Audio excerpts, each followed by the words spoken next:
Hi everyone. So today I want to tell you a little bit about this sculpture.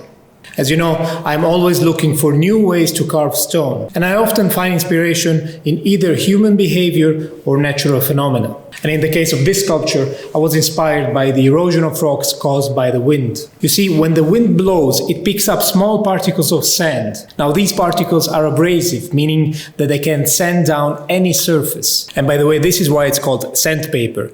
People used to take a piece of cloth and glue some sand on it. So when wind mixed with small particles of sand blows through a landscape for thousands of years, it slowly shapes the rocks of that landscape. This phenomenon creates beautiful landscapes, but it also poses a serious threat to outdoor monuments, like the pyramids, the Sphinx, Palmyra, the Chinese Wall, the Statue of Liberty, Mount Rushmore, and any other monuments that is placed outdoors. So while thinking about this problem, I decided to rework this old study of mine with the use of a sandblaster. I purposely disfigured it to imitate the natural erosion that I have just described. This is how the sculpture originally looked like. But let me show you the progression of the sandblasting process. Here you can see the sculpture being placed into the sandblasting cabin and a short footage of the sandblasting itself.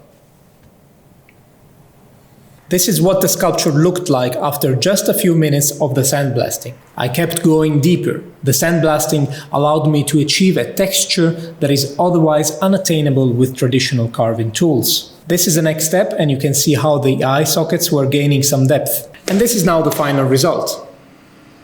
You see, the idea is to address the issue of conservation of heritage while simultaneously confronting you with the inevitability of entropy and decay. You may like it or not, but this is our reality. This is what we will face, both ourselves and our heritage. This point was made very clear when this sculpture was exhibited at Palazzo Medici Riccardi in Florence, next to the family's collection of ancient Roman busts.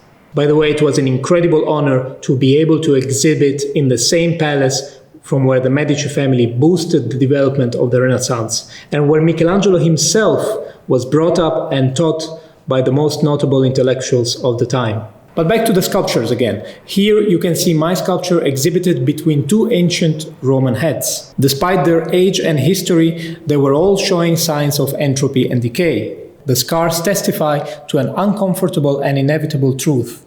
According to the purpose stated by the ancient schools, art must imitate nature as faithfully as it can. The perfect representation of a leaf, of water, of a landscape, of a portrait. Of course, I'm simplifying here. But nature is also violent, aggressive, and destructive. And this is the aspect that I want to imitate, because I believe that the human behavior has many of these characteristics as well. And I am interested in representing the human behavior and not its looks.